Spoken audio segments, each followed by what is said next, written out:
Mga totoong kwentong pangkababalaghan. Mga kwento ni Lolo Jess. Magandang araw mga apo. Ako ang inyong Lolo Jess. At welcome na welcome kayong palagi dito sa ating kwentuhan pangkababalaghan. Mga apo, nakahanda na ba kayong pakinggan ang kwento ng aking dating kaibigang sabungero at isang magtataring nagngangalang si Paring Ador? Pwes, kung kayo'y nakahanda na, hala sige, umpisahan na natin ang ating kwentuhan.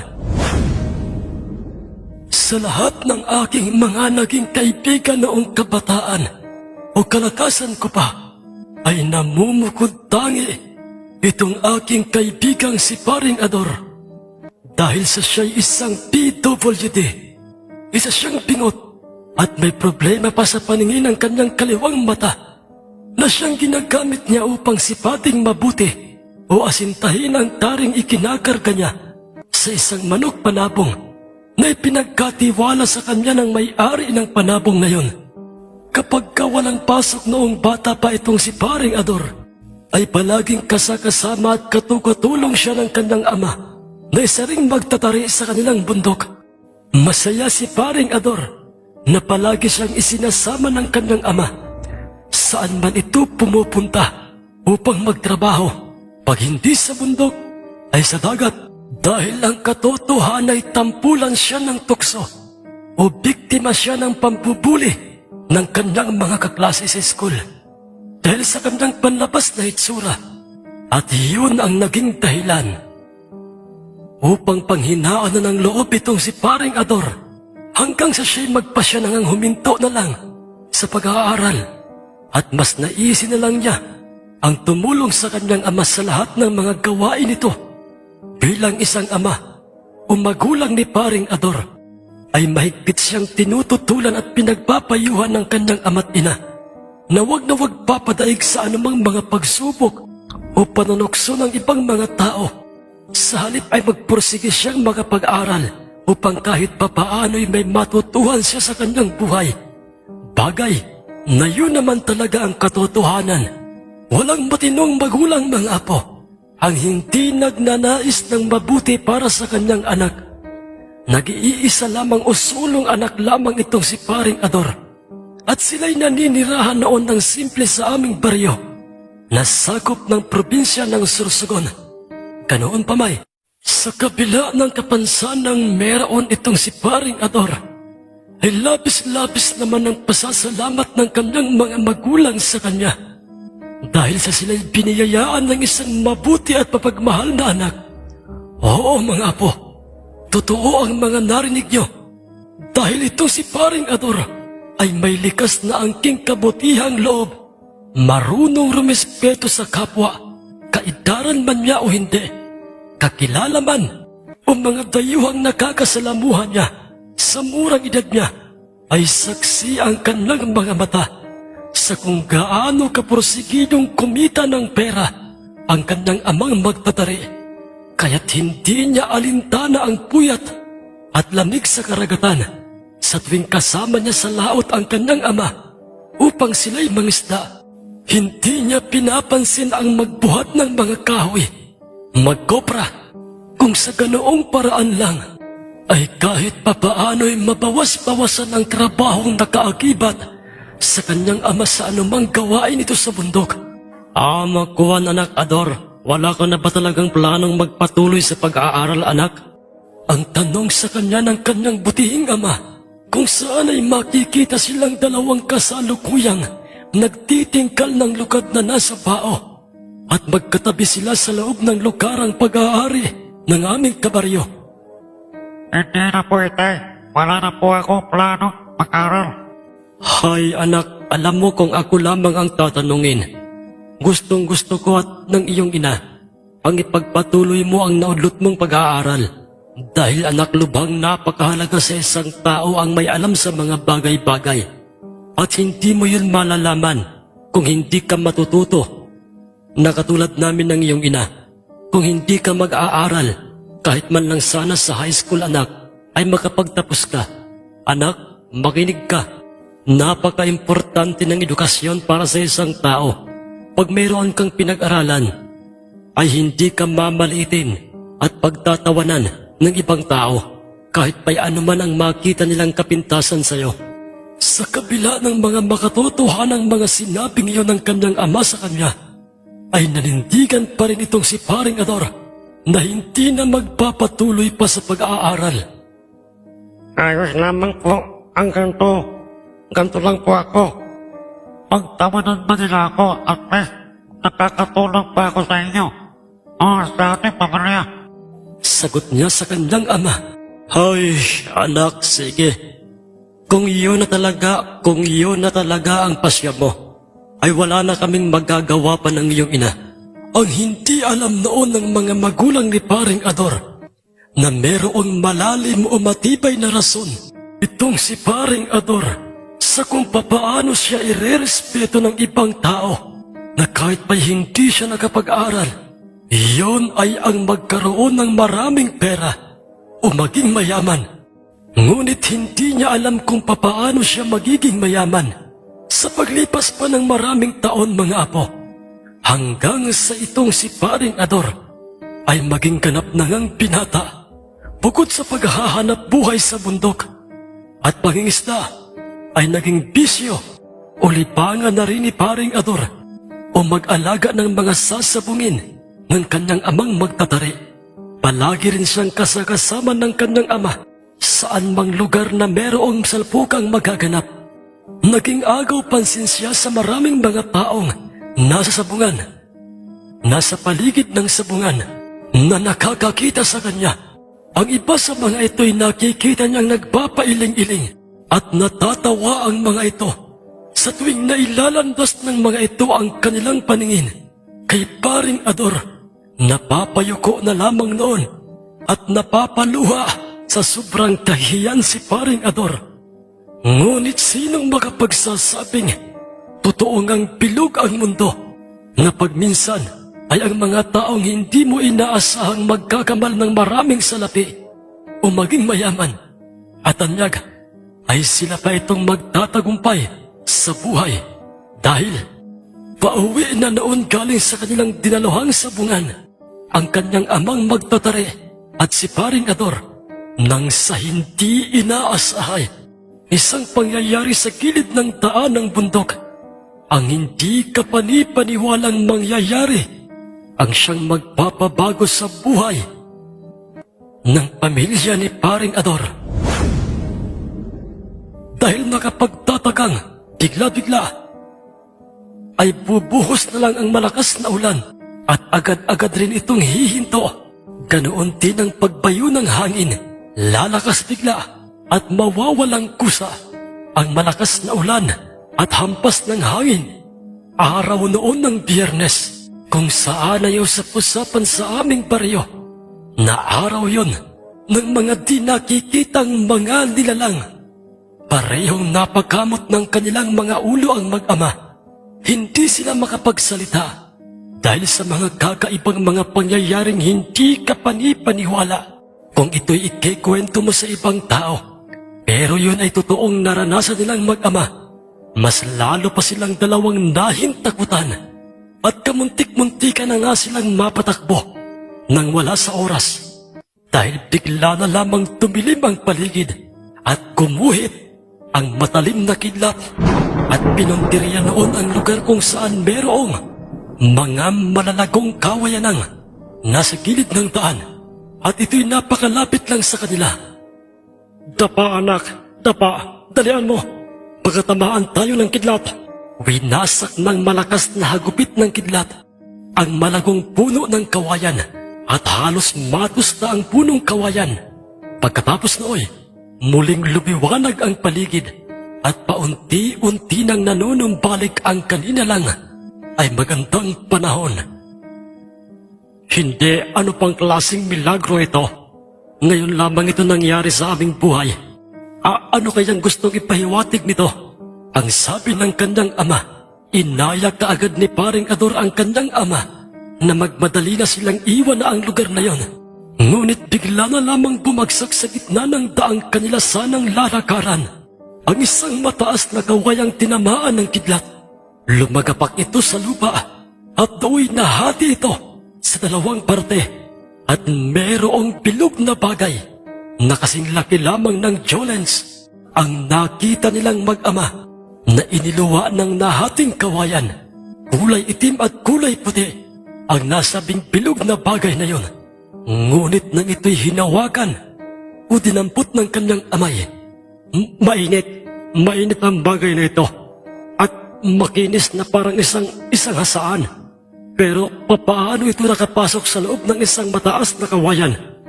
Ano bang klaseng mutya ito? Ang sabi ng kanyang ama sa kanyang sarili. Medyo mainit man ang nasabing bilog na bagay na yon. Nakasinlaki lamang ng Jolens ay inilagay niya pa rin ito sa kanyang malalim na bulsang pantalon at pagkatapos nooy nagmamadali na nga silang lilisan ang lugar na yon. Kumalat sa buong pariyong nasasaklaw ng aming probinsya ang pangyayaring yon sa bundok, ang tungkol sa tinamaang punong kawayan ng kidlat. Ngunit ang tungkol sa nakuhang bilog na bagay ng mag-ama ay nananatiling lihim sa lahat.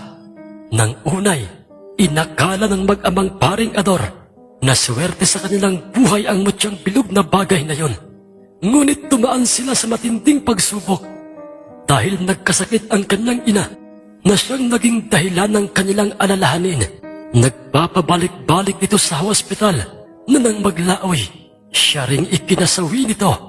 Nang unay matinding pagluluksa ang nangyari sa naiwang si paring Ador at ng kanyang ama. Ngunit kalaunay naisip nilang ipagpatuloy ang hamon o pakikibaka sa buhay. Nagpatuloy silang dalawa nang sila na lang dalawang mag-ama. Sa palagi ang pagsama-sama ni paring Ador sa kanyang ama, saan mang sabungang merong itong tinatarian at inilalapang sariling alagang panabong, ay natuto na itong si paring Ador na magkarga ng tari sa kaliwang paanan ng isang panabong at kung papaano ito alagaan at hasain ng tama. Ngunit hindi pa siya binibigyan ng permiso ng kanyang ama na gumawa noon sa isang panabong. Nasanay na rin at hindi na niya pinapansin pa ang mga iba't ibang panlalait, panunokso sa kanya ng ibang mapanghusgang mga tao hanggang sa dumating na ang puntong maging ang kanyang ama ay tinapuan ng isang karamdamang gigiba sa buhay ni paring Ador. Katulad ng kanyang ina, nagkasakit rin ito at magkailang beses din na dinala sa hospital. Mamang-mama na noon si paring Ador at hindi man lang pumasok sa isip niya ang mag-asawa o manligaw dahil sa kanyang panlabas na kapansanan na siyang nagpapahina ng kanyang loob. Pumanaw ang kanyang ama at maraming mga utang ang naiwan kay paring Ador. Pasensya na po, Tatang Kildad. Wala po kasi ako maitatabing pera para ipambayad sa inyo. Kalinipin lang ko kasi nitay. Ang pakiusap ni paring Ador sa negosyanteng pinagkakautangan nila ng pera. Ngunit, Abay, hindi pwede yan, Ador. Yang mga katwiran mong yan, kinakailangan gumawa ka kagad ng hakbang, Ador. Gusto ko sa susunod kong pagparito ay may pera ka nang ipambabayad sa akin. Nagkakaintindihan ba tayo, Ador? Abay, natutulog ang perang puhunan ko sa inyo. Sige po, Tatang Kildad. pagtalikod ng matanda sa kanya'y napaluha itong si paring Ador dahil hindi niya alam kung saan siya didiskarte ng pera upang ipambayad sa matanda. Hanggang sa aksidenteng mapalandas ang kanyang paningin sa isang baul na nasa ilalim ng katre, kung saan mga apo ay doon nakalagay ang mga tari at iba pa ng kanyang namayapang ama. Marahan siyang naglakad papalapit doon at kanya itong binuksan. At doon nakita niya ang mga tari kasama ang bilog na bagay na aksidenteng napasa kanila. Kinubabawan ng kasamaan ang isip ni paring Ador. Kinuha niya ang pabilog na bagay na yon at itinapon niya ito sa labas ng kanilang nakabukas na bintana. Alam niyo pa mga apo, kung ano ang dahilan kung bakit pagalit niyang itinapon yung bilog na bagay na yon? Dahil mga apo, inisip noon ni paring Ador na yun ang nagdala ng kamalasan sa kanilang pamilya. Dahil kung papaano winasak ng kidlat ang punong kawayan na pinagmula ng bilog na bagay na yun, ay para kay Paring Ador, ganoon rin ang nangyari sa kanilang pamilya. Sinikap ni Paring Ador na dumalo sa anumang mga lugar na merong magaganap na salpukan. Dala niya ang lalagayan ng mga tari ng kanyang ama. Nagpapakasakali siyang merong mga sabungerong ipagkakatiwala ng mga ito ang kanilang panabong sa kanya upang kargahan niya ng tari. Ngunit nabigo siya dahil hindi katulad ng kanyang ama. Nilalangaw lang siya sa isang lugar ng sabungan. Hindi siya sikat, kaya hindi siya pinapansin. Bagkus ay pinagtatawanan lang siya ng mga sabungerong naroroon. Pinotel yan.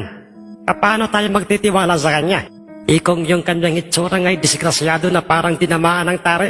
Bulag ang kaliwang mata na para bang natusok ng tare. Tapos bingot pa na parang nadaplisan ng tare, di ba? Kwak, ak, ak, ak. Ang sabi ng isang sabungerong nasa labas ng sabungan at naghahagal pa ka naman ang kanyang mga kasamahang mga sabungero dahilan upang tumalikod na lang itong si Paring Ador at bagsak ang kanyang balikat na umuwi sa kanyang bahay. At dooy naratnan niya ang matandang si Tatang Gilyer. Nakaabang na itong salubong ang kilay na nakatitig sa kanya. Ang malakang perang ipambabayad, Ador, sa utang niyo sa akin. Ngayon, narito, kasama ko si Kapitan at ang mga tanod. Pirmahan mo itong papel na ito na siyang nagsisilbing kasulatan o kasundo ang lalayas ka na rito sa inyong bahay.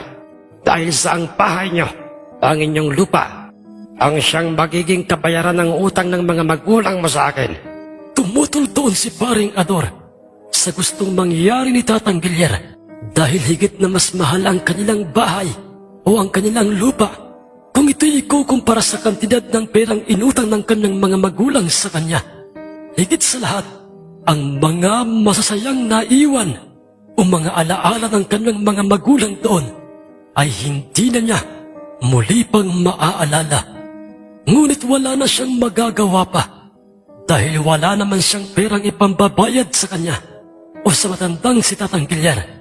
Ginawang babuya ng matandang negosyante ang kinatitirikan ng lupa ng bahay nila Paring Ador o ang lupaing saklaw ng kanilang pag-aaring lupa. Dala ni Paring Ador ang karton na naglalaman ng kanyang mga kagamitan, damit at iba pa.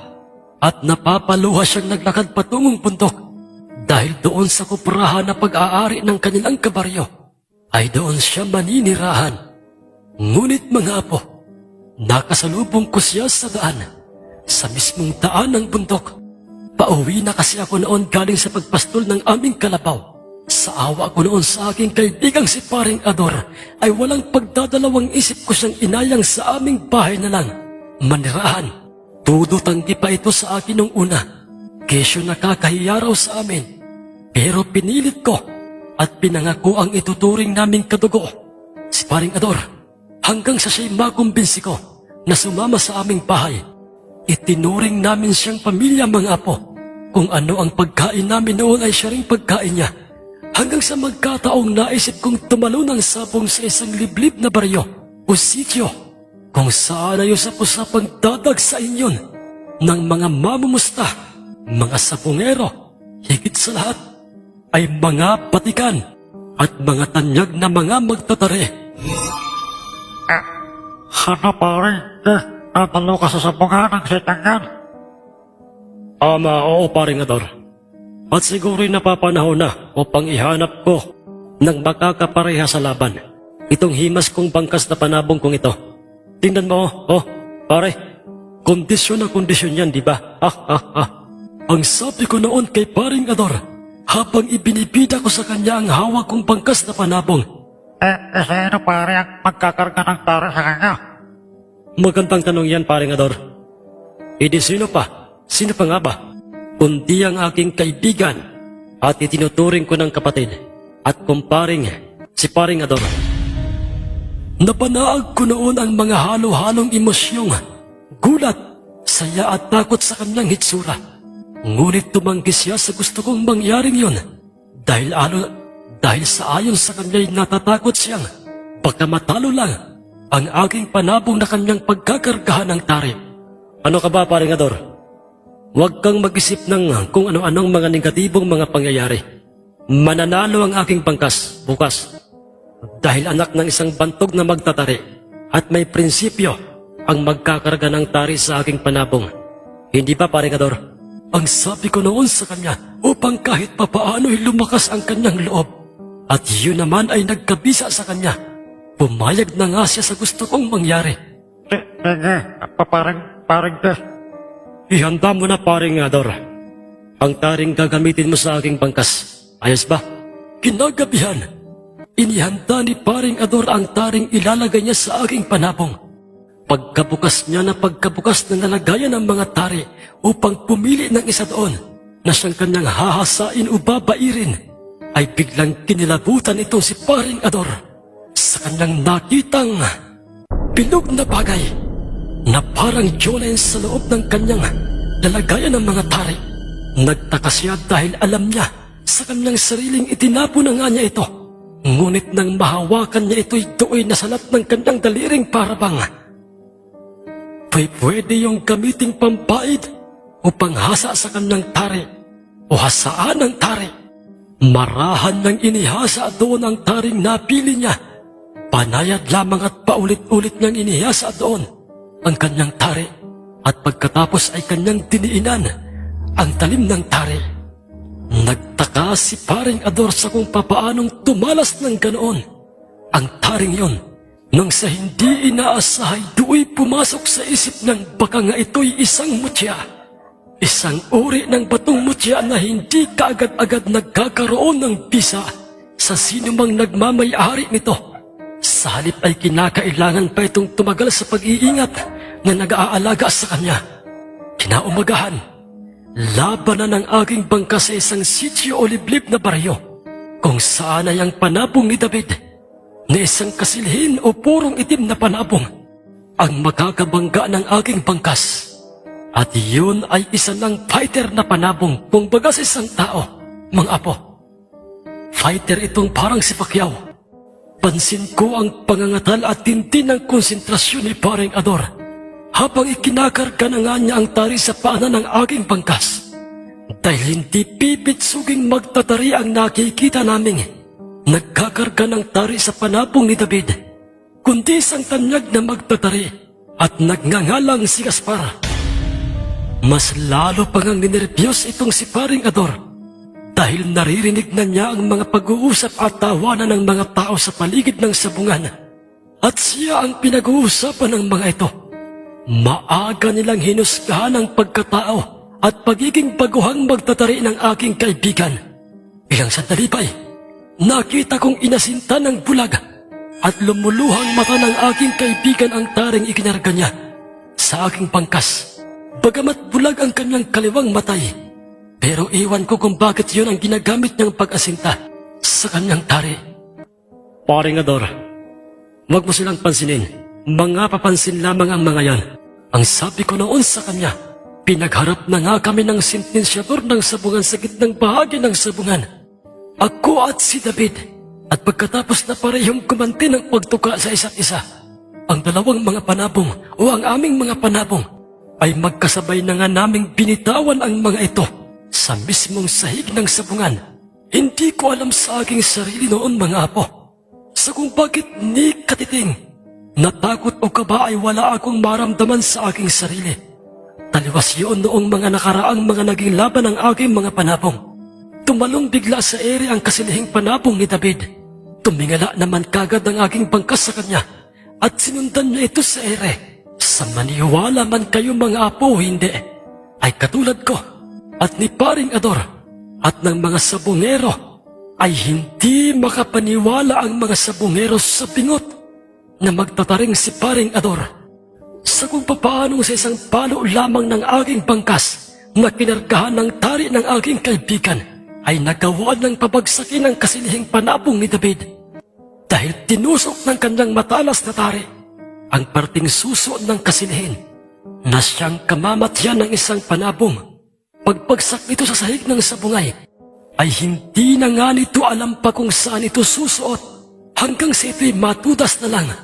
Ang kanina'y sigawan ay napalitan ng nakabibinging katahimikan dahil hindi na halos makapagsalita pa ang mga sabungero at mga mamumusta. Sa iisang direksyon lang nakatuon ang kanilang mga paningin, sa direksyon ng aking kumparing si Paring Ador.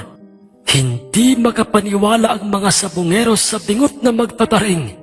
Si Paring Ador, mga apo, yun ang simula kung bakit nakilala ng tanyag na magtatari ang aking kaibigang si Paring Ador. Wala siyang alagang panabong, nakapokus lamang siya sa pagkakarga ng tari. Naging mabentang mabenta siya sa mga sabungang dinadaluhan niya. Wala siyang tinatari ang nabibihag, kundi lahat ay nagiging panalo. Namuhay siyang isang upahang magtatari na may tangang agimat sa pagiging magtatari. Nag-ipon siya na nag-ipon ng pera at kalaunay natupad na nga ang kanyang matagal ng pangarap, ang igalang at wag husgahan ng ibang mga tao kahit pa'y hindi siya titulado o nakapagtapos ng pag-aaral dahil hindi man siya nakapag-aral. Ngunit mga apo, ang kanyang pagiging isang mabuting tao ay nagpatuloy sa paglipas ng maraming panahon. Huminto na rin siya sa pagkakarga ng tari at naging isa na siyang negosyanteng katulad ni Tatang Gilier. Ang kaibahan nga lang, si Paring Ador ay isang mabuting negosyanteng merong iniingatang mutyang pampaswerte. Mga apo, nagustuhan niyo ba ang ating maiksing kwento ngayong araw na ito sa ating channel na ito? Kung nagustuhan niyo, ay pakisubscribe naman at pakishare sa inyong mga Facebook account ng ating magandang kwentong ito. Paalala ko lang sa inyo mga apo, mas mainam pa rin mag-aral tayong mabuti upang makapagtapos. Huwag na huwag nating biguin ang magagandang pangarap ng ating mga magulang. Alalahanin natin na sila'y nagsisikap araw at gabi, maibigay lang sa atin ang ating magandang kinabukasan. Mga apo, pilitin nating maging mabuting taong katulad ng aking kaibigang, si Paring Ador. Hanggang sa susunod nating kwentuhang pangkababalaghan mga apo, ako si Lolo Jess. Paalam at mag-iingat tayong palagi.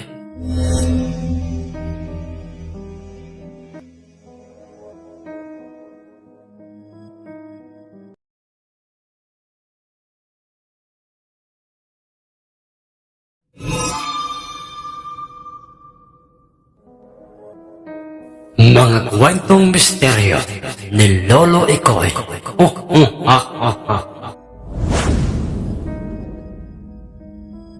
Ang kwentong ito na nais kong ibahagi sa inyo, mga apo, ay ang kwento ng buhay ni Andres, ang isang mangingisdang nagkaroon ng mutyang ginamit sa larong sabong. Pakinggan natin ang kanyang kwento.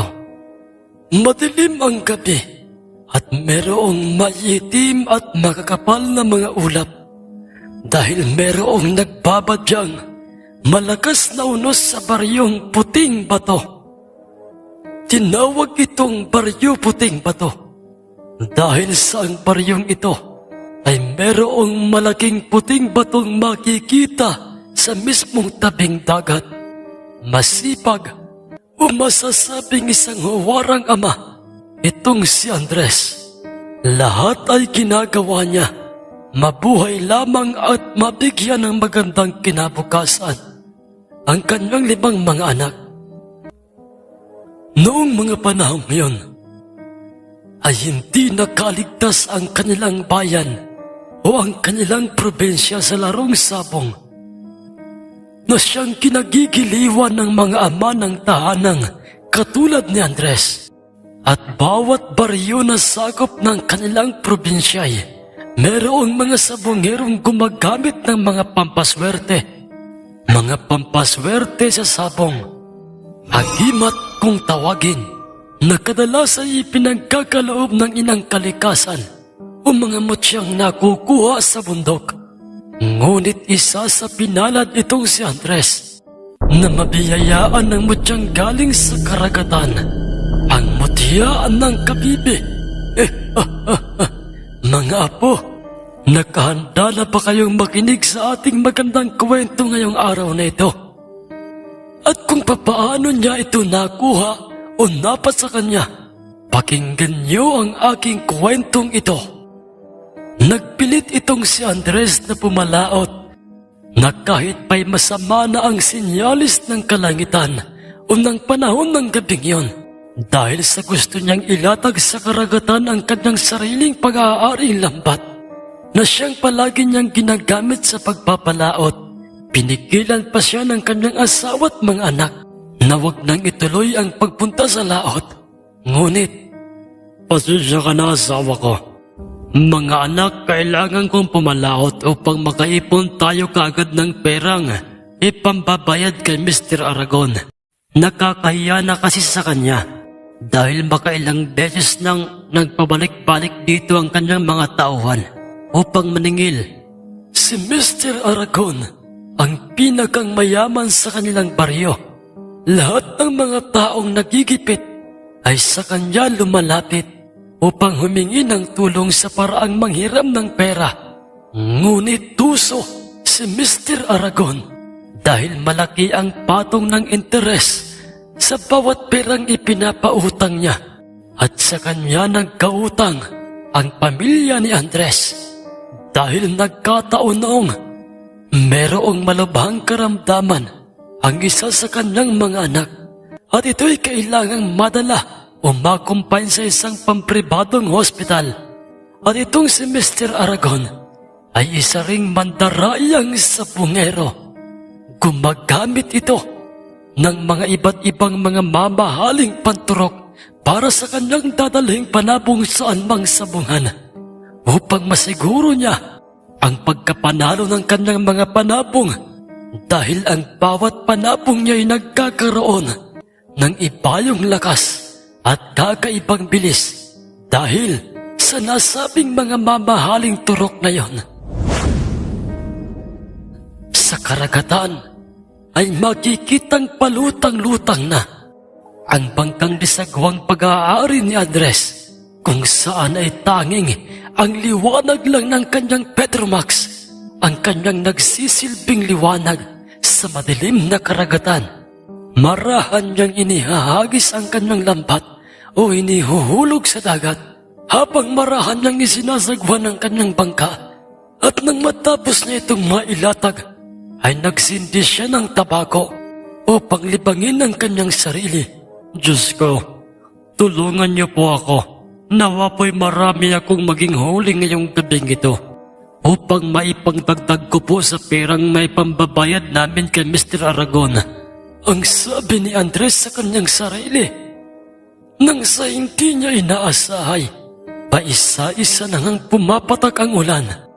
Hanggang sa tuluyang lumakas na nga ang ulan, lumangit-ngit na rin ang kulog at kidlat sa kalangitan, at nag-umpisa nang lumaki ang alon, maging ang ihip ng hangin ay lumalakas na rin. Nag-alala si Andres sa posibleng mangyari sa kanya sa laot, kung kaya't nagmamadali siyang tumayo at hinila ang kanyang lambat. Nabigo siya dahil ni isang isda ay walang nahuli ang kanyang lambat. Ngunit nang nasa huling bahagi na siya ng kanyang lambat, ay nagulat itong si Andres, mga apo, dahil meron siyang nakitang kabibing nakabuka at nakasabit sa kanyang lambat. At ang tanging nag-iisang kabibing iyon ang kanyang naging huli ng mismong gabing iyon. Kinuha niya ito at tinitigang mariin, at do'y kakikitaan ng pagtataka ang basang hitsura ng sabongerong si Andres. Dahil, anong lasing kabibi ito? Matagal na akong mangingisda, pero sa tanang buhay ko ay ngayon pa lamang ako nakakita ng gantong kabibing kulay itim ang loob at ang labas at ang kanyang labas na parte, at masyadong mabigat kung ikukumpara sa isang pangkaraniwang kabibi. At saka, papaanong nangyari? Papaanong nangyaring sumabit ito sa aking lambat?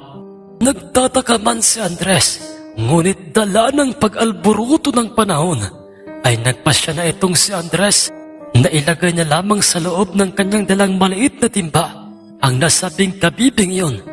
Ngunit, teka lamang, hindi kaya isa itong matyang bigay sa akin ng karagatan. Tama, kakaiba ang kabibing ito, kaya't maaaring isa nga itong matyang kabibi.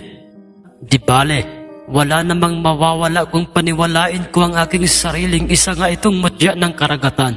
Mamaya, pagkarating ko sa aming bahay ay ibababad ko ito sa baong may tubig. Napaglalagyan ko nito o pagbababaran ko ng kabibing ito na nasa bao ay siyang ipapainom ko sa aking malatubang panabong. Tamang-tama, may magaganap na sabong bukas sa aming mismong sabungan. At doon mapapatunayan ko sa aking sariling kung totoo ang isa nga itong mutya. Ang sabi ni Andres habang nagmamadali na siyang nagsasagwan patungong dalampasigan. At yun na nga ang mga apo ang ginawa ni Andres. Matapos niyang malungkot na ibinalita sa kanyang pamilyang wala siyang nahuling ni isang isda sa laot, ay nagpasya na nga siyang tumungo sa likuran ng kanilang bahay kung saan ay meron siyang ginawang kamalig doon at naroon ang mga kulungan ng kanyang mga alagang mga panabong. Kinuha niya sa loob ng kulungan ng kanyang malatubang panabong ang baong painuman at lalagyan ito ng kanyang patoka. Nilagyan niya ito ng tubig at doon niya ibinabad ang kanyang itinuturing na mutyang kabibi ng karagatan. Hindi niya ikinuwento sa kanyang pamilya ang tungkol sa kabibing yon. Pinananatili niya itong lihim kanino man ang tungkol sa kanyang nakuhang kabibi dahil siya'y naniniwalang anumang mutya na taglayin ng isang tao ay kinakailangang ito'y manatiling lihim kanino man. Kinaumagahan ay maagang nagising itong si Andres. Hindi pa man siya nakakapagtimpla ng kape, ay tumungo na kaagad siya sa kanyang ginawang kamalig. Nakasara ang kabibe na nakababad sa tubig na nasa bao. Kinuha niya ito at isiniksik sa bubong ng kanyang kamalig. Siniguro niya itong hindi makikita o mapapansin ng kanyang pamilya at nilagyan niya ito ng tanda upang hindi siya mahirapan o malito sa oras na kunin niya itong muli at ibababad sa tubig. Pagsikat ng araw ay isa-isa niyang nilagyan ng mga patoka ang mga bao ng kanyang mga alagang mga panabong. Kasama na nga doon ang kanyang itinuturing ng mandirigmang malatubang panabong na dadalhin niya sa magaganap na sabong sa araw na yon. At pagkatapos na makakain ng kanyang malatubay, inilagay niya ito sa loob ng kanyang kulungan o ang baong may tubig na kanyang pinagbabara ng kabibi. Naubos lahat yung inumin ng kanyang malatuba. Pumungas-pungas pa ito. Matapos nitong makainom ng tubig at naglilikot sa kanyang kulungan, sa madaling salitay, bigla na lamang itong naging agresibo. Ilang sandali pa'y dinalaw si Andres ng mismong si Mr. Aragon at kasama nito ang kanyang dalawang mga tauhan at sa kanyang kamay ay makikitang hawak nito ang kanyang isang alimbuyuging panabong na busog ng mga turok na mamahalin. Nako, patay! Naririto na sa aming bahay ang mismong si Mr. Aragon, ang sabi ni Andres sa kanyang sarili. At nang makaharap na nga niya si Mr. Aragon, ay doy. Andres, kumusta na ang aking pera sa'yo? Gusto ko nang makuha yon. Dahil alam mo naman, tamang-tama, may magkaganap na sabong sa ating sabungan ngayong mismong araw na ito. At ang perang inutang mo sa akin ay siyang gagamitin kong pamusta. Pasensya na po kayo, Mr. Aragon. May perang ipon po ako rito pero kulang pa po yun ng mga 5,000. Ganoon ba, Andres? Kung sa bagay, okay na rin yan. Ala, sige. ibigay mo na sa akin yung pera mo. Pero, yung kulang mong 5,000 ay kailangang may bibigay mo yun sa akin bukas sa kahit na anong oras. Pumayag naman si Andres sa gustong mangyaring iyon ni Mr. Aragon. Ipinigay niya sa kanya ang kanyang kulang na naipon niyang perang pambayad sa kanya. At pagkatapos na yun ay mapa sa kamay ni Mr. Aragon, ay tumalikod na ang mga ito sa kanya at naglakad sa direksyon ng sabungan. Dahil sa nangyayaring iyon, na naibigay na ni Andres mga apo ang kanyang perang naipon kay Mr. Aragon. Kung kaya't nagbago na ang kanyang pasya na hindi na siya dadalo ng sabong dahil si Andres ay siring sabongerong naniniwala sa mga pamahiin patungkol sa sabong. Ayaw na niyang dumalo ng sabong dahil alam niya sa kanyang sariling mamalasin na siya sapagkat nagbigay na nga siya ng pera sa isang taong katulad ng sabongerong si Mr. Aragon. At para sa kanya at sa mga sabongerong naniniwala sa mga kamalasang pamahiin, mamalasin na siya sa sabong. Ng araw na yon, matamlay siyang naglakad patungo sa kulungan ng kanyang mantirigmang malatubang panabong. Kinuha niya ito sa loob ng kanyang kulungan at hinimas-himas nito ang mga balahibo noon at kinausap niya itong animoy isang tao. Pasensya ka na, hindi kita maaaring dalhin sa aming sabungan ngayon. Baka kasi matalo lang tayo. Naibigay ko na kasi ang pera kay Mr. Aragon. Sumisimbolo lamang yun ang ating pagkatalo. Di bale, marami pa namang mga pagkakataon. Hindi ba? Ang mahalaga ay kahit papaano ay nabawas-bawasan ang aming mga utang kay Mr. Aragon. Pagkatapos niyang sabihin nun sa kanyang sarili, ay merong isang sabongerong kakilala niya ang dumating sa labas ng kanilang bakuran, ang sabongerong kumpare niya at nagngangalang si Mauro. Paring Andres, hindi ba't may magaganap na sabong dito mismo sa inyong baryo ngayong araw na ito? Oo, paring Mauro. Oh, ano pang ginagawa mo? Bakit hindi pa natin dalhin sa inyong sabungan niyang hawak mong malatuba? Hindi ba't tinawag na nating mandirigmang panabong yan dahil 4 times winner na yan? Ang totoo niyan, paring Mauro. Yun din talaga ang bala ko kanina pa. Pero kagagaling lang dito nila Mr. Aragon. Pare, nagbigay nag-abot na nga ako sa kanya ng pera. At sumisimbolo yun, di ba, ng pagkatalo.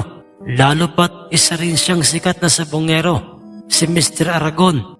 At meron siyang dalang alimbuyogin kanina rito bago pumuntang sabungan. Kung sa bagay, tama ka riyan, pare. Pero may naisip akong solusyon sa problema mong yan. Solusyon, paring Mauro? At ano naman yon, paring Andres? Alam mo, nakikita kong kondisyon na kondisyon yung malatubang panabong mo. Sayang naman, di ba? Kung palalampasin natin ang araw na yon. Ito pare ang nasa isip ko. Dalhin natin siya ngayon sa inyo mismong sabungan. At ako ang magdadala sa kanya. Kasama ka siyempre. Ako na rin ang maghahanap ng makakaulutan niya. At ako na rin ang pupusta sa kanya. Kung papayag ka. Napaisip muna itong si Andres sa mga sinabing yun ng kanyang kumparing sabongero. Noong una'y tumutulo siya sa kanyang gustong mangyaring yun. Ngunit nang aksidenteng mailandas niya ang kanyang paningin sa bubungan, kung saan ay doon niya isiniksik ang pinaniniwalaan niyang nakuha niyang mutyang kabibe, ay dooy otomatikong rumehistro sa isip niyang, Sige paring Mauro, pumapayag na ako sa gusto mong mangyari. Halos mapatalon sa sobrang saya ang kanyang kumparing si Mauro nang marinig niya ang mga pagsang-ayon na yun ni Andres. Pagkarating nila ng kanilang mismong sabungay, ay nakaagaw pansin kagad sa paningin ni Mr. Aragon ang malatubang panabong na dala ni Mauro at Andres. Nilapitan sila nito at nagawikang, Andres, kanino bang panabong itong dala ng kasama mo? Kuwan po, Mr. Aragon. Sa akin po yan, pero si paring Mauro po ang magbibitaw niyan at pupusta kung sakasakaling maihanap niya ito ng kanyang makakapareho ngayong araw na ito. Ganoon ba, Andres? Alam mo, Andres, kursunada ko iyang malataba. Gusto ko yung ibangga dito sa aking alimbuyoging panabong. Nagdadalawang isip man itong si Andres sa gustong mangyaring yun ni Mr. Aragon dahil sa hindi lingid sa kanyang kaalaman ang pagiging tuso at mantarayang sa pongero nitong si Mr. Aragon. Ang kanyang ginagawang pantuturok o pagbabao ng mga gamot sa alinbang mga dadalhin itong mga panabong. Ngunit lahat ng yun ay napasa kaagad ni Mr. Aragon sa kanyang itsura, kung kaya't. Alam ko, Andres, kung ano ang nilalaman ng isip mo. Beno, para maging patas naman ang labanang magaganap, makinig ka. Makinig kang mabuti sa kondisyones ko, Andres. Ano po yun, Mr. Aragon? Pag natalo ng iyong malatuba ang aking alimbuyoging ito, ay kalilimutan ko na ang balansi mong 5,000 utang sa akin. Pero kung matalo ng aking panabong iyang malatuba mo ang 5,000 balansi mo, ang 5,000 balansi mo sa akin ay magiging doble, magiging 10,000. Ano, Andres? Mag-isip kang mabuti. Naging mahirap ang pagpapasya noon ni Andres dahil natatakot siyang mas lalo pang lumaki ang kanyang utang na babayaran sa matandang mayaman na si Mr. Aragon. Ngunit si Mauro na kanyang kaibigan ang nagpatibay ng kanyang loob at kumumbinsi sa kanyang pumayag sa nais na mangyari ni Mr. Aragon. Paring Andres, sige na. Pumayag ka na sa gusto niyang mangyari. Pero paring Mauro, nag-aalala ako sa magiging kalalabsan ng laban. Paano kung wag mo nang ituloy pa yan, pare? Ano ka ba? Parang baguhang sabungero ka sa sabungan. Wag puro negatibo ang ating iisipin. Dapat positibo. At saka wala ka bang tiwala sa kakayahan ng iyong panabong? Hindi ba't ikaw mismo ang nakalaga sa kanya't ng kondisyon? At hindi kung sino-sinong mga sabongero. At ito pa, paring Andres, kung sakasakaling totoo ngang manalo ang kanyang panabong, ako na pare ang magbabayad sa 5,000 ididemand niya sa iyo. Dahil sa magagandang mga litanyang iyon ni Mauro sa kanya, ay tuluyan na ngang muling nakumbinsi ni Mauro si Andres. Bagay na labis-labis namang ikinatutuwa ng tusong si Mr. Aragon. Malagas talaga ang hinala o paniniwala ng matandang mayaman na matatalo lang ang malatubang panabong ni Andres ng kanyang alimpuyoging panabong. Ngunit umiral ang pagiging tuso ni Mauro ng mga oras na yon dahil mawalang galang na po sa inyo. Sa inyong usapan, Mr. Aragon, nitong aking kumparing si Andres. May nais lamang po sana akong suwesyon sa inyo. At ito na may para rin sa aking kaibigan si Andres. Ano ba yun? Sabihin mo. Mr. Aragon, hindi naman po sa nangingilam ako at hindi naman po sa wala kaming tiwala sa inyo. Ano po kaya kung gumawa tayo ng kasulatan sa isang papel tungkol sa inyong napagkasunduan ni paring Andres at papipirmahan po natin sa mga saksing naririto at maging kayo mismo ni paring Andres ay kinakailangan ring pumirma doon. Pumayag naman doon si Mr. Aragon at yun nga ang nangyari. Nagkaroon ng kasulatan patungkol sa kanilang napagkasunduan. Hindi rin makapaniwala si Mr. Aragon na mautak at tuso ring tulad niya itong si Mauro. Samantalang si Andres ay paulit-ulit na nagpapasalamat sa kanyang kaibigan at kumparing si Mauro. Naging mabilis ang mga sumunod ng mga pangyayari. Makikita nang nasa loob na ng isang sinaunang sabungan sina Mauro at Mr. Aragon at makikita na silang dalawang hawak na ang dalawang meron ng mga kargadang taring mga panabong. Pagkabitaw sa dalawang mga panabong, ay pumanat kagad ng mga sunod-sunod na mga pagpalo ang alimpuyogin sa malatubang panabong. walang ibang ginawa kundi ang umatras ng umatras. Papalayo sa alimbuyugin ang nasabing malatubang panabong. Ngunit nang makorner na nga siya ng alimbuyugin sa gilid ng sabungan, ay umasa na nga itong si Mr. Aragon na mapapatay na ng kanyang alimbuyuging panabong. May turok ang malatubang panabong ni Andres. Ngunit iba ang nangyari ng mga pagkakataong iyon, mga apo. Dahil nang kumanti ng mga pagpalo ang malatubang panabong ni Andres, ay nanlaking bigla ang mga mata ni Mr. Aragon dahil higit na mas mabilis ito at mas malakas kung pumalo kaysa sa kanyang alimbuyuging panabong. 3 mga pagpalo lamang ang kanyang ginawa sa alimbuyugin ay nagawa niya na nga itong babagsakin. Bumabaikot-ikot pa sa lupa ng walang tiyak na direksyon ang alimbuyuging panabong bago ito tuluyang mamatay dahil sa mga 3 tama ng tari sa kanyang winasak na ulo, winakwak na tiyan at pinutas na tagiliran. Umabot pa sa kanyang kaloob-looban ang matalas na kargadang tari na nooy nakakabit sa kaliwang paa ng malatubang panabong. Panalo ang malatubang panabong ni Andres at halos hindi niya yun paniwalaan. Ganoon rin ni Mr. Aragon. Tumupad naman sa usapan ang mayamang sabongerong si Mr. Aragon. Wala siyang magagawa dahil sa kasunduang ginawa nila na kanila pang pinirmahan ni Andres. Nasolusyonan ang 5,000 balanseng utang ni Andres kay Mr. Aragon at magmula noon, mga apo, nang mangyari yon ay naging sunod-sunod pa ang mga tagumpay ng alinmang mga panabong ni Andres na kanyang pinaiinom sa tubig na kanyang pinagbabaran ng totoong mutyang kabibing kusang ibinigay sa kanya ng karagatan. Ganoon pa may nananatili yung lihim kanino man. Mga apo, magmula noon ay nakilala at naging usap-usapan hindi lamang sa Baryo Puting Bato, kundi maging sa iba pang mga lugar, iba pang mga probinsya, lalong-lalo na nga sa mga sabongero ang pangalan ng isang sabongerong nagngangalang si Andres. At yan, mga apo, ang aking unang kwentong pangkababalaghang. Handog ko po sa inyo ngayong araw na ito at sana'y nagustuhan nyo.